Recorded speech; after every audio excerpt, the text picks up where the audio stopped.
Emergency को 50 साल बीत चुके हैं। ये दर्द जो है आज भी लोग नहीं भुला पाए। क्या वजह थी, आखिरकार क्यों इमरजेंसी लागू की गई थी? देखिए, मुझे 50 साल पहले की वो काली रात याद है जब इंदिरा गांधी ने इमरजेंसी लगाई अपनी कुर्सी बचाने के लिए। हम सब लोग जयप्रकाश नारायण के छात्र आंदोलन का हिस्सा थे और उस रात हमें पता चला कि देश में जितने बड़े बड़े नेता थे, जयप्रकाश नारायण, मोरारजी देसाई, अटल बिहारी वाजपेयी, प्रकाश सिंह बादल, चौधरी चरण सिंह, राज नारायण, लालकृष्ण अडवाणी, सबको रातों रात गिरफ्तार करके अलग अलग जगह, किसी को अंबाला, किसी को रोहतक, किसी को बेंगलोर, देश भर में भेज दिया गया। यूनिवर्सिटी में हमारे लीडर थे अरुण जेटली, वो दिल्ली विश्वविद्यालय छात्र संघ के अध्यक्ष थे। उनके घर पुलिस पहुंची तो उनके फादर लॉयर थे, उन्होंने किसी तरह पुलिस को उलझाया और अरुण जी को उन्होंने पीछे के दरवाजे से निकाल दिया। और मैं तो 17 साल का था, फर्स्ट ईयर का स्टूडेंट था, मुझे बहुत ज्यादा मालूम नहीं था। जब अरुण जी यूनिवर्सिटी में पहुंचे, उन्हें ये नहीं मालूम था कि पुलिस उन्हें ढूंढ रही, उन्हें वापस विश्वविद्यालय नहीं जाना चाहिए। तो फिर हम लोगों ने एक जुलूस निकाला यूनिवर्सिटी में और उसमें हमने नारे लगाए, तानाशाही मुर्दाबाद, हमारे नेताओं को रिहा करो। और फिर यूनिवर्सिटी का जो कॉफी हाउस है उसमें ऊपर जाके, मुझे आज भी याद है, अरुण जी टेबल पर खड़े हो गए, हम सब लोग चारों तरफ खड़े थे और वो भाषण दे रहे थे। और तब हमने देखा कि पुलिस चारों तरफ से धीरे धीरे धीरे घेरा बनाते हुए हम सबको अरेस्ट करने के लिए आगे बढ़ रही थी। तो पुलिस स्टेशन जो एसएचओ थे, वो सब लोग के दोस्त थे, उन्होंने धीरे से आके कान में कहा कि तुम लोग निकलो। तो हम लोग एक एक करके निकल गए, लेकिन अरुण जी को जिस साथी के स्कूटर पे बैठ के जाना था वो गायब हो गए। तो अरुण जी को तो पुलिस पकड़ के पहले पुलिस स्टेशन ले गई और बाद में उन्हें अंबाला जेल भेज दिया गया। अब हमें समझ नहीं आ रहा था क्या करें। मैं और विजय गोयल दोनों साथ थे स्कूटर पे। रात को हमें पता चला कि सुबह अखबार नहीं आएंगे, क्योंकि अखबारों की बिजली काट दी गई थी, अखबारों पर सेंसरशिप लागू कर दी गई थी, अभिव्यक्ति की आजादी को पूरी तरह कुचल दिया गया था।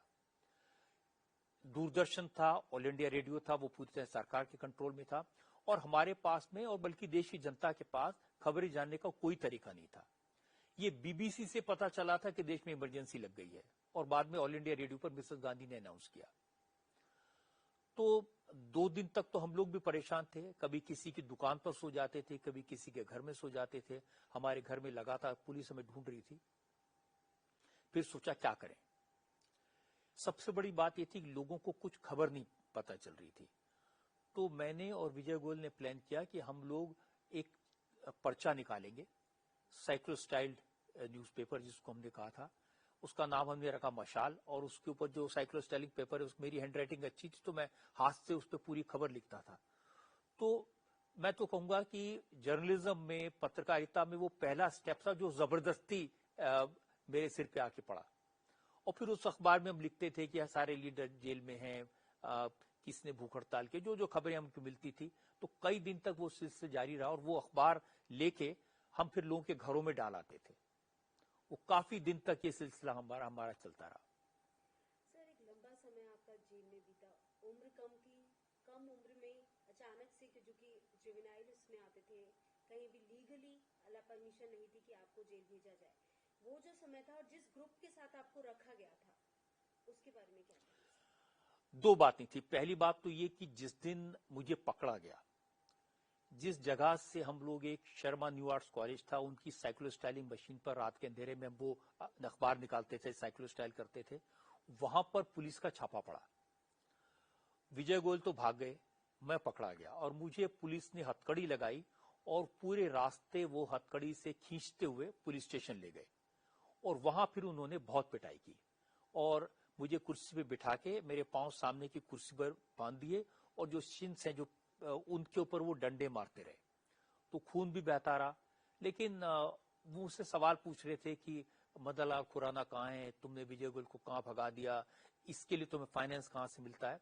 तो पूरी रात ये सिलसिला चला और फिर उन्होंने, पुलिस वालों ने मुझे ये भी बता दिया कि आपके कोई कानूनी अधिकार नहीं है, हम चाहें तो आपको यहां गोली भी मार सकते हैं, हम चाहें तो आपको अभी खत्म कर सकते हैं। तो लेकिन मन में डर नहीं था, क्योंकि साल भर से हम लोग जेपी के आंदोलन में थे तो बहुत पुलिस की लाठियां भी खाई थी, मार भी खाई थी। पहले भी 1-2 बार 1-2 दिन के लिए जेल गए थे तो चिंता नहीं थी। फिर अगले दिन उन्होंने मुझे मजिस्ट्रेट के सामने पेश किया, मजिस्ट्रेट ने कुछ सुना नहीं। बस दुख ये था कि बाहर जो 30 हजारी कोर्ट के बाहर जो लोग खड़े थे, उस भीड़ में मेरे फादर खड़े थे और वो आना चाहते थे और वो मेरे पास तक नहीं आ पाए, पुलिस ने उन्हें रोक दिया। और फिर जब मैं तिहाड़ जेल पहुंचा तो चूंकि मैं टीनेजर था, 17 साल उम्र थी, तो उन्होंने मुझे पॉलिटिकल वार्ड में भेजने के बजाय एक टीनेजर्स के वार्ड में भेज दिया, क्रिमिनल्स के साथ। उस वार्ड को कहते थे मुंडा खाना। वहां पर मेरे साथ जो लोग थे, मैंने उनसे पूछा भाई क्या करते। एक सेल थी छोटी सी जिसमें नॉर्मली 4 लोग रह सकते हैं, उसमें उन्होंने करीब 12 लोग बंद थे। तो रात भर, एक तो पहले उन्होंने मुझे पूछा आपको चोट कैसे लगी, तो मैं बताया कि पुलिस ने मारा। तो उन्हें लगा अच्छा, तो उन्हें कहा कि आप तो पॉलिटिकल प्रिजनर हैं, आपको यहाँ नहीं आना चाहिए था। फिर मैंने पूछा आप लोग यहाँ क्यों हैं, तो एक ने कहा कि मेरा काम है मलकागंज से लेके कमला नगर तक का। मैंने पूछा क्या काम है, जेब काटने का। कोई दूसरा था जिसने बताया मेरा काम है मीटर चुराने का।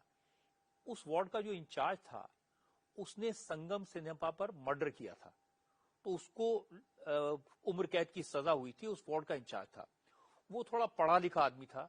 उसने मुझे पहचाना और उसने कहा कि मैं आपको पॉलिटिकल वार्ड भिजवा दूंगा, क्योंकि हमारे यहाँ से लड़के पॉलिटिकल वार्ड में जाते हैं काम करने के लिए।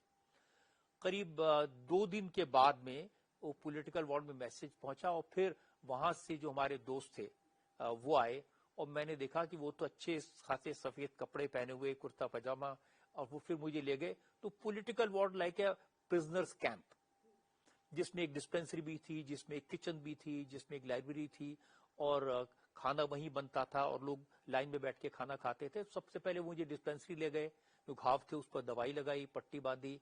फिर एक उन्होंने मुझे सेल दिया, वहां पर बिस्तर था सोने के लिए, कुछ दवाई दी। और फिर सुबह जब मैं उठा तब मुझे पता चला कि मैं एक पॉलिटिकल वार्ड में आ गया हूँ। सर, ये जो 2 दिन का जो समय था, ये ट्रॉमेटिक, मतलब किस तरह से आपके जहन में, और ये जो दर्द था ये कितना ज्यादा आपके लिए खतरनाक?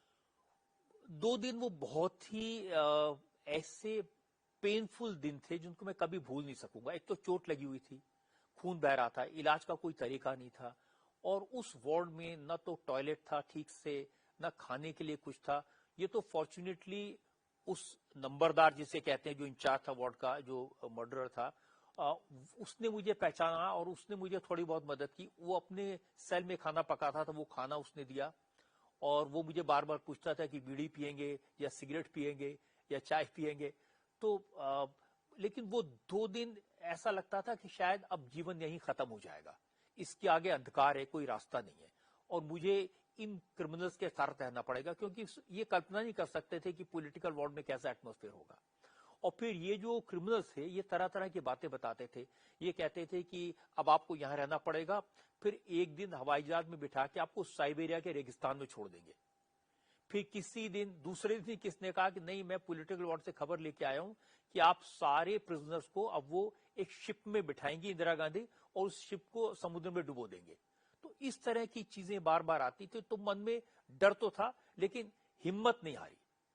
सर, और कौन कौन वो लोग थे जो कि जेल में आपके साथ रहे, जिन्होंने समय? अब आरएसएस के बहुत सारे लोग थे, जमाते इस्लामी के बहुत सारे लोग थे, उसमें बीजेपी तो नहीं थी, उसमें जनसंघ थी, उसके लोग थे, और फिर कम्युनिस्ट थे। सभी लोग एक वार्ड में थे। समझिए कि वो जो वार्ड था पॉलिटिकल वार्ड, हमारा वार्ड नंबर 11, और उसकी दीवार के पीछे दूसरा वार्ड था, वार्ड नंबर 13।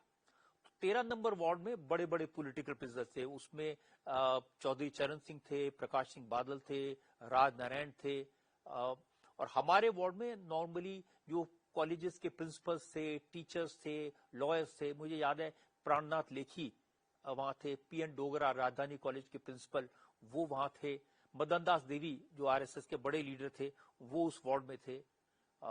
तो बहुत सारे लोग थे।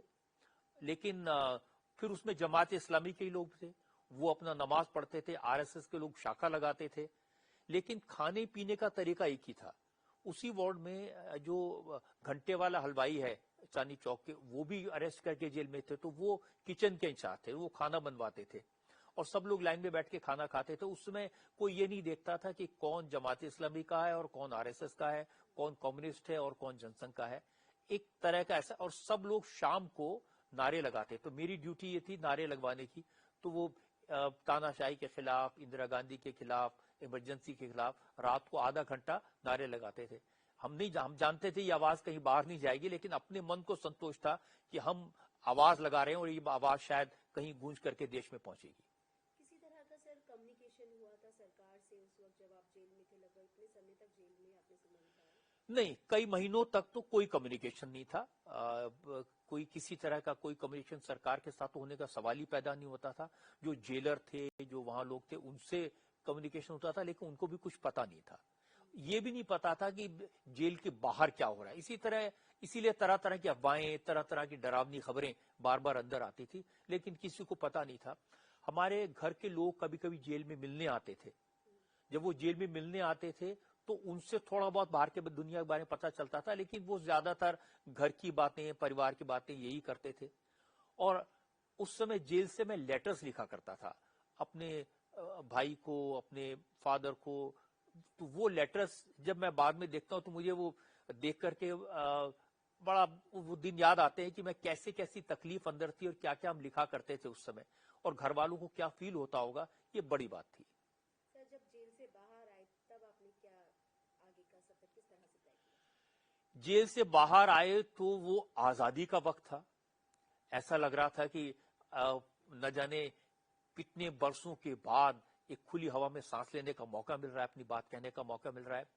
तो मुझे याद है कि सबसे पहले एक मीटिंग हुई कॉन्स्टिट्यूशन क्लब में, जिसमें चौधरी चरण सिंह ने एक छोटे से ग्रुप के साथ बात की, जिसमें सब पार्टियों के लोग, क्योंकि सब लोग इकट्ठा हो गए थे, और ये तय किया था कि दिल्ली के रामलीला मैदान में एक सभा की जाए। तो सबने कहा रामलीला मैदान में कोई नहीं आएगा, इतने आप भर नहीं पाएंगे, तो कॉन्स्टिट्यूशन क्लब के कमरे में सभा कर लेते हैं। फिर दिल्ली के एक एमपी थे कंवरलाल गुप्ता, उन्होंने कहा नहीं, कॉन्स्टिट्यूशन क्लब के लॉन में कर लेते हैं। फिर तीसरा जब वहां तक आया और देखा कि लोगों के अंदर उत्साह है, जोश है, आना चाहते लोग, फिर तय किया गया नहीं, रामलीला मैदान में ही करेंगे, लेकिन आधा रामलीला मैदान कवर करेंगे, आधे को छोड़ देंगे। और मुझे याद है जब वो पब्लिक मीटिंग हुई, रामलीला मैदान तो खचाखच भरा हुआ था। उसके आसपास की जो सड़कें थी, आसफ अली रोड, दरियागंज, पांव रखने की जगह नहीं थी। लेकिन लोगों को रोकने के लिए, डिस्ट्रैक्ट करने के लिए दूरदर्शन पर उसी वक्त बॉबी फिल्म दिखाई गई थी, ताकि लोग उसको बॉबी फिल्म देखने के चले जाएं और घर पे बैठ के बॉबी देखें और पब्लिक मीट में देखें। वो मैदान पूरा भरा हुआ था, सब लोगों के भाषण हुए, और मैं तो बहुत छोटा था, पीछे खड़ा था। शुरू में मजमा लगाने के लिए मुझे मौका दिया गया था, 1-1.5 घंटे तक बहुत भाषण दिया था, लेकिन बाद में स्टेज के पीछे खड़े होकर मैं देख रहा था पब्लिक का जोश। और मुझे आज भी याद है कि आखिरी भाषण अटल बिहारी वाजपेयी का था, क्योंकि वो सबसे बड़े बेहतर वक्ता माने जाते थे।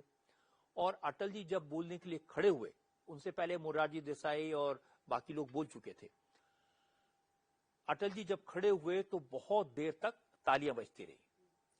फिर मुझे याद है अटल जी ने 4 लाइनें सबसे पहले की, उन्होंने कहा कि मुद्दतों के बाद मिले हैं दीवाने, कहने सुनने को है बहुत से अफसाने, खुली हवा में जरा सांस तो ले लें, कब तक रहेगी आजादी कौन जाने। उसके बाद बहुत देर तक तालियां बजती रही, और फिर अटल जी ने जैसे कोई ऑर्केस्ट्रा को चलाता है, जैसे मेस्मराइज करता है पूरे पब्लिक को, ऐसा उनका भाषण था। और मुझे याद है उन्होंने कहा कि इमरजेंसी में जिन लोगों के भाई जेल में हैं वो बाहर आ जाएंगे, बहनों की कलाई पर राखी बांधने वाला कोई आ जाएगा, जिनकी नौकरियां चलेगी उनको नौकरियां मिल जाएंगी, लेकिन जिनकी नसबंदी हो गई